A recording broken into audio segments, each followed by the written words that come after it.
I should totally do a video about a guy who does geeky blog videos. I could call him Wario.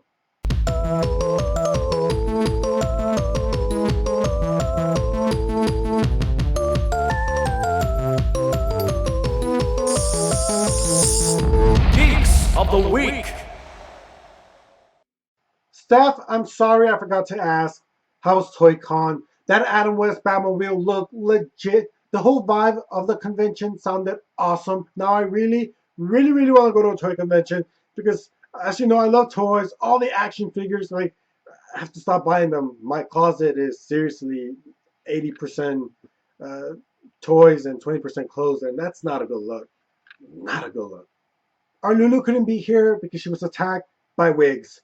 No, I'm just kidding. Can you imagine? All those wigs. It was allergies. She'll get better soon. She'll be back. And in the meantime, if you need your fix, she started a blog for cosplayers about social media trends and news that affect you. I'll link below. You should listen because Lulu is a social media guru. No, wait, idol.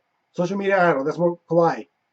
And Nikki, I did not see the new Avengers trailer because when I know I'm going to see a movie, for sure, I'll only watch the first trailer release. Then I deprive myself of it just to build up anticipation. Even seeing those cool solo posters they were releasing felt like a cheat because they all look so good, so good. Supergirl, I agree with everything you have to say about the costume, all of it. I think the skirt might have looked funny because of the style of the boot. I like the dark color scheme. I've grown to like that style, but I would have preferred the classic lighter one. Oh, Hocus Pocus. I too love the first one. I've also heard rumors of the second one. I can only hope it ends up being good because I feel that at times when there's been years between sequels, it might be difficult. Like Dumb and Dumber. The first one, classic.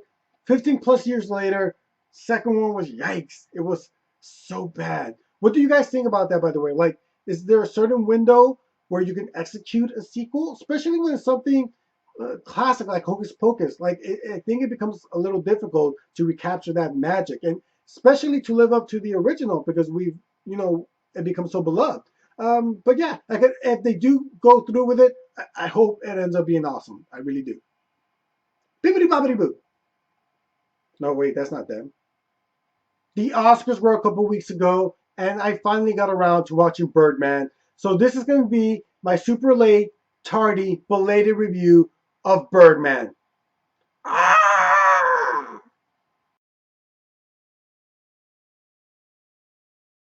The movie stars Michael Keaton playing an actor named Regan Thompson, who was in the superhero franchise known as Birdman. But now he's older, his career hasn't gone the way he's planned, and the success of those movies looms over him. At this point, he decides to put on a Broadway play. He's going to risk it all and gamble that this will jumpstart his career again and he'll get some recognition. I loved Edward Norton, who played the veteran Broadway actor beloved by the critics. Emma Stone, who played Reagan's daughter, was excellent. And then, of course, there's Michael Keaton. Full disclosure, I'm a big fan of Keaton's. People will watch this movie and figure it kind of mirrors his career a little. And I don't mean that as a bad way. As you know, he played Batman. I don't think he gets the credit he deserves. I love him in everything he's in. The Paper, Multiplicity, the other guys. Of course, Beetlejuice. He's freaking Beetlejuice. Okay, be careful. That's twice.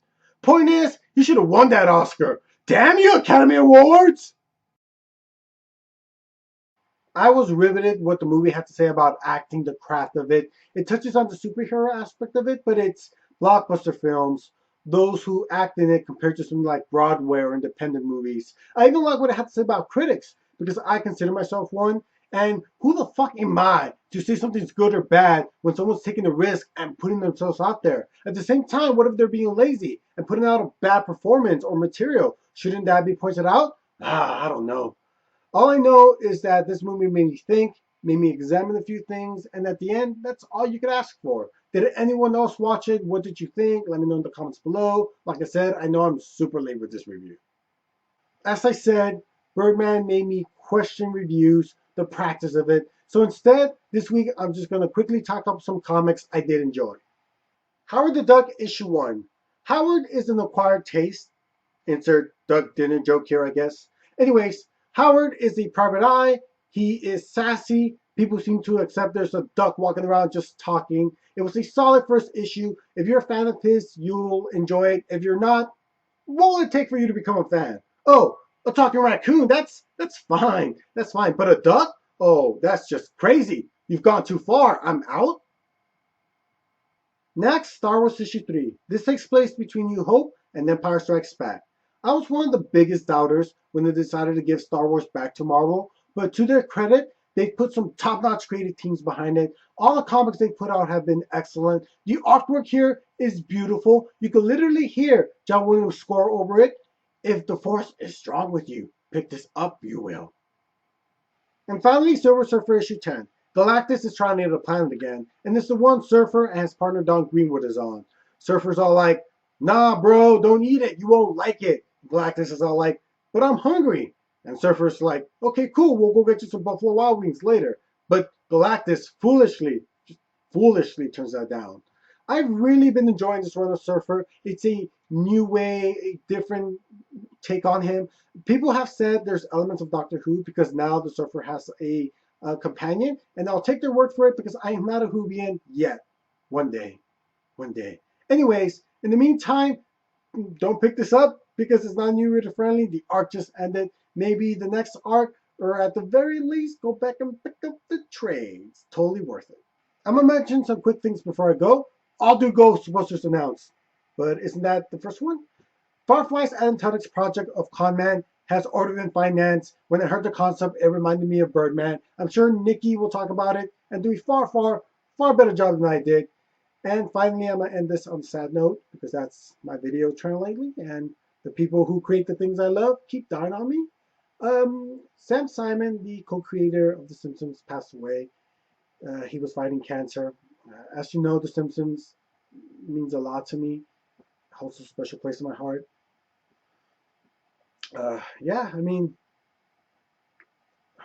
I'm gonna end it here. I'm gonna go watch Mr. Plow because that's my name. That name again is Mr. Plow. Very well.